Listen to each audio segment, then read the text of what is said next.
In this video, we delve into the case of Sherri Papini as it undergoes thorough analysis by an ex-police detective.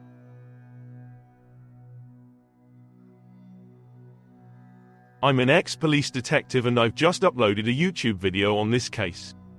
Here are my findings. So we go to the rural community of Mountain Gate in Redding, in California. On the 2nd of November in 2016, Sherri was a stay-at-home mom to her two children, 4-year-old Tyler and 2-year-old Violet. She and her husband Keith were described as a fairy tale couple, and he worked at not far away, at Best Buy. It was a crisp, cool day when Sherri and her husband went about their normal business. There was nothing out of the ordinary as Keith went to work. When he came home, he called out for his wife. But there was no one there. He went outside, still not unduly worried, but there was no sign. He pulled out his mobile phone and opened the Find My Phone app, which showed Sherri's phone to be about a mile away, near their mailbox. He jumped into Sherri's car to go and find his family, but strangely, there was nobody there. He was getting worried by now, so he rang the children's nursery to see what time his wife had picked up the kids.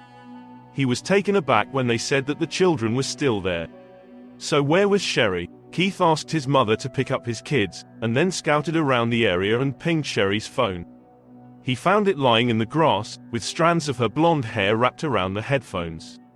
Keith took 2 photos of Sherri's phone in situ on the ground before calling 911. Her pink running jacket was also found nearby.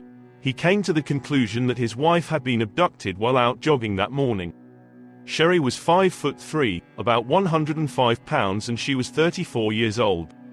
The story hit the news in a big way as Keith made good use of the media to bring attention to his wife's case. People described Sherri as supermom, someone who would never have voluntarily left her children. Police deputies made a public appeal, saying they considered Sherri to be at risk, due to the circumstances of her disappearance. Sherri had been previously married, so a call-on was made to her ex-husband, who was out of state. He said they hadn't spoken in years. They made inquiries with nearby hotels and motels to see if there were sightings there. But police would also have looked at the evidence that Keith presented to them. The placement of Sherri's phone just didn't seem right. The headphones seemed neatly wrapped around it, and as for the hair, wouldn't that have just blown away? It's almost like someone set the scene, wrapping a few hairs around it for good measure. Police used tracker dogs and they didn't pick up any scent around the area where the phone was found. Officers told the media they were keeping an open mind. An emotional Keith made several media interviews and started a GoFundMe page to fund finding his wife, and it raised just under $50,000. Keith took a lie detector test and passed. A man named Cameron Gamble got involved in the investigation. He professed to be an expert ransom consultant. But Cameron was later said to be a bit sketchy and labeled a fame seeker and an opportunist. Apparently, he facilitated a mystery donor, who was a famous wealthy entrepreneur, who initially offered $50,000 reverse ransom for Sherri's safe return. This had nothing to do with Sherri's family or the police. The ransom was then doubled to $100,000 before the offer was pulled the day before Sherri was found. 3 weeks after her disappearance on Thanksgiving Day, November 24, Sherri was dumped on the side of County Road 17 near Interstate 5 in Yolo County, about 150 miles south of where she was kidnapped. After running to the back of the church to find it closed, she then ran back to the road and flagged down a truck driver, who called the police. She was bruised and battered and burned by a branding iron. Her hair had been cut and she was very underweight. According to her husband, the bridge of her nose had been broken. He also said that she'd been thrown from her abductor's vehicle with a chain around her waist attached to her wrists and a bag over her head. Sherri was admitted to hospital and later told police that 2 Hispanic women armed with a handgun had abducted her while she was out jogging, bundled her into their car, beaten her and held her captive in a basement before one of them finally left her on the side of the road. She was emaciated and had a 1/4-inch thick chain around her waist and host clamps on her wrists. She had bruises in various stages of healing, indicating she had been physically assaulted multiple times over a period of time, according to a police news release. The best description Sherri could give of them was that one of her captors was between 20 and 30 years old, and had long curly hair, pierced ears, thin eyebrows and a thick Spanish accent, while the other was between 40 and 50 years old, with thick eyebrows and straight black hair with some grey. Sherri's description of the alleged abductors was vague. She said they were either wearing masks or had blindfolded her the whole time. She said that over the 3 weeks she was gone, she was beaten, starved, and kept in chains at all times. According to Sherri, the day she was released, she heard the two women arguing, and then a gunshot rang out. One of the women came in and took her in her car and dumped her on County Road. Police said that Sherri had been cooperative and courageous while being interviewed. Police seized her clothes and noted that they were different to those which she disappeared in 3 weeks previously. They found 2 sets of DNA on her clothes, one belonging to a male and one belonging to a female.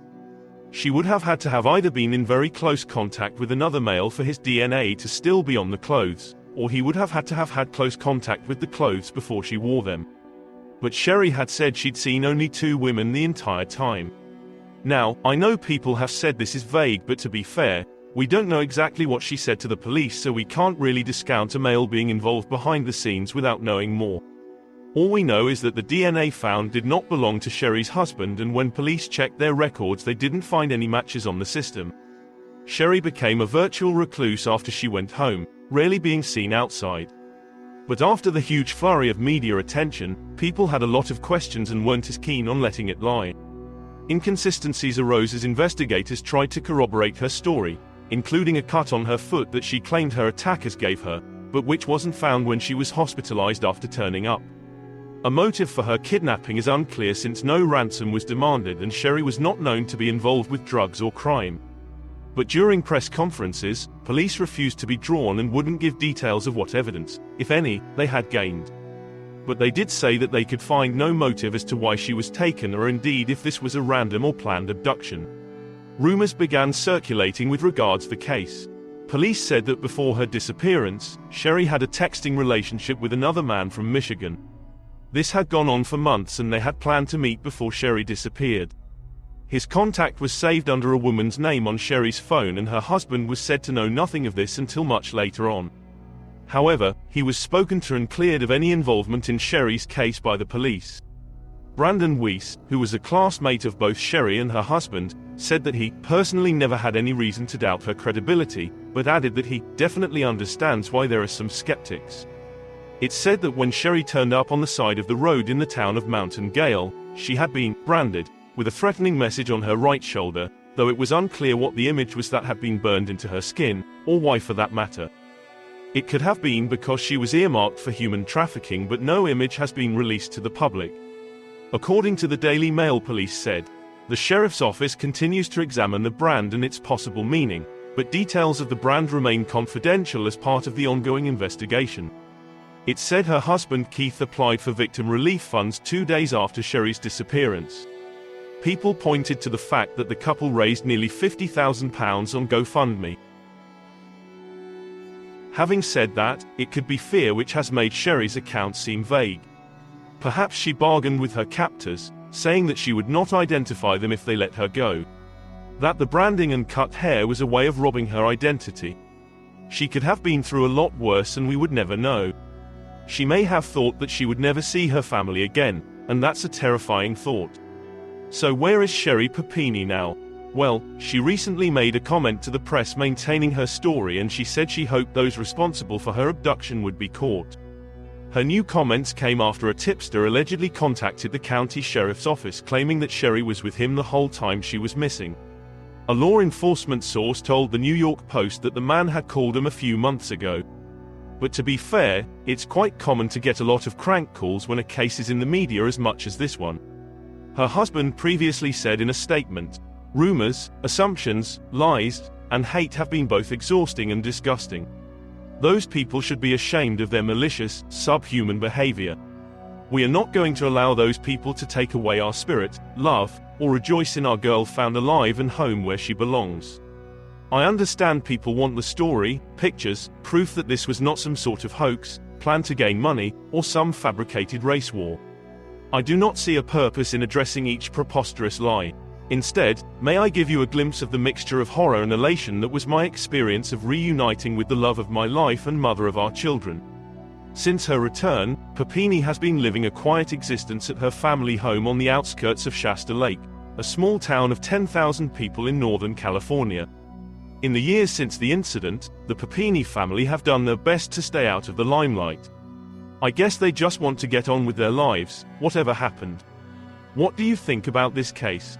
Do you believe that it really was a case of kidnapping, or was the whole thing a crazy hoax? One thing's for sure, there are more questions than answers, and it doesn't look like it's going to be resolved anytime soon.